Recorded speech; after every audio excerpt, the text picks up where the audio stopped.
So, got a fellow friend here going to share a story with us for the advanced classes of conjecture and speculation. It's Nutty Professor. What do you think's going on about this story here? Leave your comments below. So, begin, fire away about your outer body experience. Well, many years ago, I think it was 2003, the ending of 2003, Christmas Eve. It was Christmas Eve day, and I knew I was suffering a heart attack or something. So I was a stay-at-home dad working at night at Subway. So I was with my children, and I didn't want them to know that, oh my God, something's wrong with Dad. So I masked having this heart attack as best as I could, called the ambulance, and they were telling me you can't be having a heart attack. So I said, no, I am, and called the wife at work. She came down. Got there, and I basically walked down the stairs. It was like 2 second floor we lived on, and they kept saying, can't be having a heart attack, Mr. Flynn. You're walking down the stairs. But I didn't want my kids to see me in that kind of pain. So I made it to the ambulance, got in there, and they were pumping me full of nitroglycerin, that liquid stuff. I know you're only supposed to give, I guess, 1 squirt, but the woman kept giving me more and more because she knew I was in pain, but they still didn't believe I was having a heart attack. And I ended up showing up in the emergency room, and they had me sitting in the emergency room with the 2 ambulance attendants. And luckily, my wife walked in.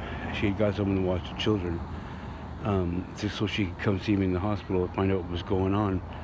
And she noticed I was in the waiting room for the emergency room, and she goes, well, I don't notice no one in here who's in as much pain as him. And she asked me, are you going to make it, Dad? And I said, 50-50, babe. And then I collapsed. Boom. I was out. And the funny thing is, so much happened in the time that I was out, but so little when I came back. So what I experienced when I was out of my body is suddenly, boom, the pain stopped. And I mean, it was the worst pain you could ever imagine. And so I was in this abyss. It was all black. And now I was out of my body, people. I didn't have eyeballs. But yet I saw that I was surrounded by stars. I sensed I was. There were stars everywhere. And I started thinking, wow, this is such a cool place. Oh, this is like, I wanted to say home. Just it felt so comfortable. And my experience doesn't sound like anyone else's that I've heard regarding what I'm about to tell you. So I realized, this is so nice here. And it was just comfortable. I was in a fetus position. And years later, I saw Peter Gabriel's Sledgehammer video again. And the ending of it just shook my world, because the ending of it is what I saw. And had I known I only had to stand up and learn to walk in a realm where there's no gravity, I guess creating my own, I may have broken out of that fetal position that I was in that dark abyss, surrounded by stars, and walked. So in that fetal position, I thought, this is so comfortable. Oh my God, no more pain. And I thought, where's the bottom? And the only way I could describe it is I stretched out so far to the bottom. I kept stretching, and now I was like, oh my God, there's no bottom. And I started stretching to the top. Stretching. Oh my God, there's no top. Oh my God, what's going on here? Where am I? Stretching to the sides simultaneously. Where's the sides? Where's the limit? Where's the limitations? To the top and to the bottom, over and over. And I thought, wow. Suddenly I realized I don't want to go back, which is here. And I started saying that over and over as I was simultaneously stretching from side to side, up and down. And so I don't want to go back. I need to know how it ends. I don't want to go back. And, looking back at it now, in that particular time, I realized, wow, it kind of felt like I was playing a game. I needed to know how the game ended. So as I was, I guess, fibrillating and energy-wise, stretching simultaneously left, right, and center, up and down to try to figure out where the bottoms inside was, how much freedom I had. I don't want to go back. I need to know how it ends. I don't want to go back. Whoosh. It was like, the only way I could describe it was like a huge, massive arm and hand of white light. Just light from behind me, because, I couldn't see it, but yet I did. And it pulled me back to, I guess, through into one of the stars I'm at right now, where I'm at today. So I could finish and figure out how the game ended. So, I got back a week later. My wife saved the Christmas gifts for me because it was Christmas Eve, right? For me to open up. And when I got back home, this is on video and I have a clip of it on my Facebook, which I'll probably film and put up on this channel for you, Professor. Well, that's mighty nice of you. So, but my wife's filming me while, the children are all being such innocents. And how do you tell your wife who's so young and your children so young that, hey man, I left my body, I wasn't in my body. Oh yeah, so when I got sucked back into that star, which would be this one I'm at, by the beam or arm of light and hand or whatever it was that pulled me back out of that abyss where I was surrounded by stars and probably a star myself, the nurse was pushing me up right in the chair that I had collapsed in the hospital and said, Mr. Flynn, you're suffering from a serious heart attack, you'll be fine. She pumped me full of morphine and everything was fine. So in essence, I had just collapsed and bent over, maybe fallen, while sitting down, just collapsed. And it was only moments here, but for what I experienced in that abyss, surrounded by darkness and comfort, it was just beautiful, and stars. It seemed so much more longer in that abyss than the time it took for me to, be pushed back up by a nurse and say, boom, you're having suffering a heart. So when I got back a week later, the wife's filming me opening these Christmas gifts. I hadn't opened them yet, but I turned to my left, and I'll probably put the video up. I'll give it to you, Professor, so you can put it up after this one. Mighty great, yeah. Right. So as she's filming me, I look to my left and I see the sunlight. And I get this look of like, you'd think I was autistic or something. And I said, oh my God, isn't it beautiful, the electric garden? And that's what I said when I saw the sunlight, the electric garden, isn't it beautiful? And, I went on to talking to her about, you know who you can tell who you are?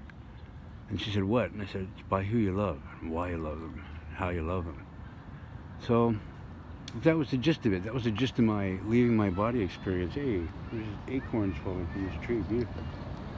So that's the only thing and so if you ever get to see Peter Gabriel's Sledgehammer, the ending of it, where the guy sits in his chair, dies of a heart attack, and then all of a sudden he's surrounded by stars. And just go watch the video, but that is my experience, and I didn't see the correlation between the ending of Sledgehammer's video, Peter Gabriel's Sledgehammer video, to my experience until years after I'd had the heart attack. So, I come back here to find out how the story ends, and so 2004 was really, Christmas Eve 2003 and 2004. And all the heart medication I was on, etc. But roughly 13 months or so later, I had my third daughter. I had conceived, I came back basically to finish the game where my third daughter would be born. So I've been lucky enough to have 3 daughters and 1 son. But the funny thing is that even my son, he was born blue. Apparently the nurse kept giving my wife Demerol over and over again to prolong the pregnancy because it was near the ending of the shift. Thank goodness for my doctor, a temporary doctor who just took over for my other doctor who retired, who gave, I guess, the resident surgeon or whatever, just, you're going to stay here and put your suit back on or your jacket back on and give birth to this baby.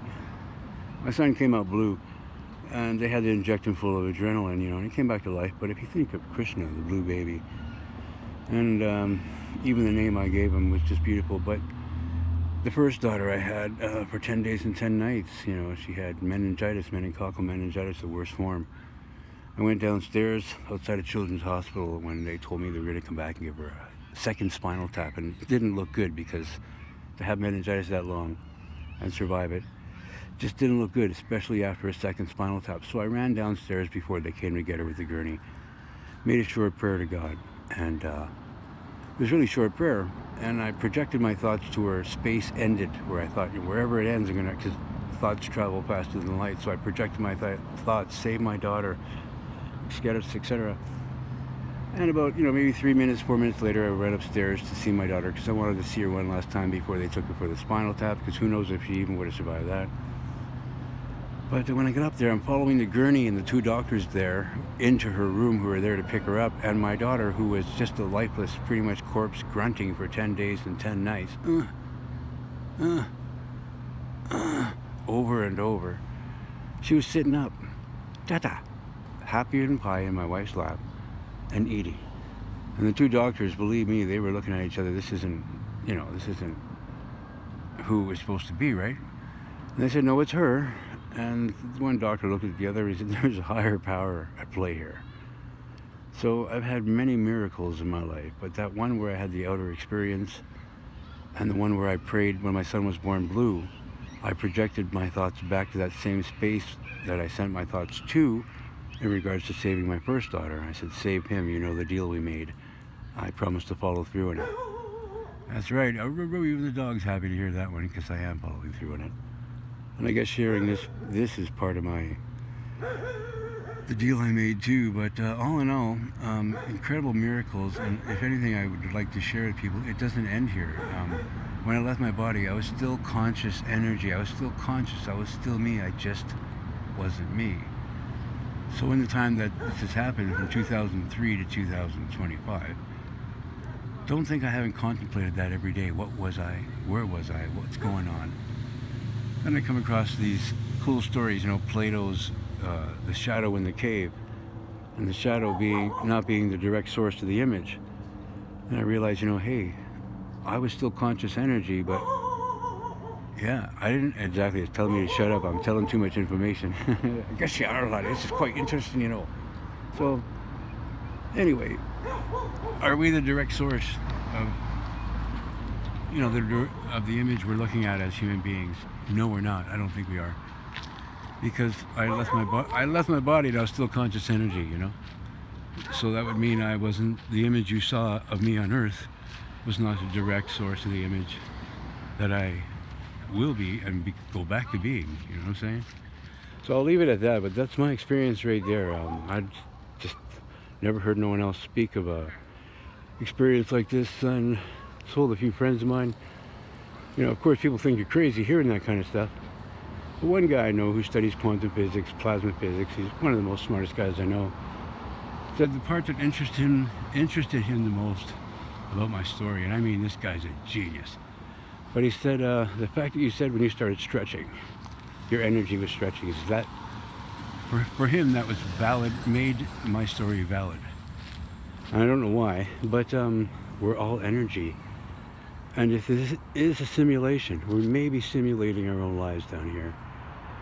To learn lessons maybe we set ourselves up to learn, or maybe even just paid a quarter to play a different story of life and see what it was like, because I needed to know how the story ended, remember? So anyways, that's it, Mr. Professor. I'm done. Well, thank you so much. Hush, hush, hush, hush. We'll end it right there because we're wasting lots of time, and we know all this data costs money. Hush, hush, hush, hush. We'll upload it and share it and see what goes on. I'd like to see that video you were saying, the electric garden. You will. Pleased to meet you. Talk to you soon, definitely. It's the Nutty Professor. Over and out for now. Dream majestic. Hush, hush, hush, hush, hush.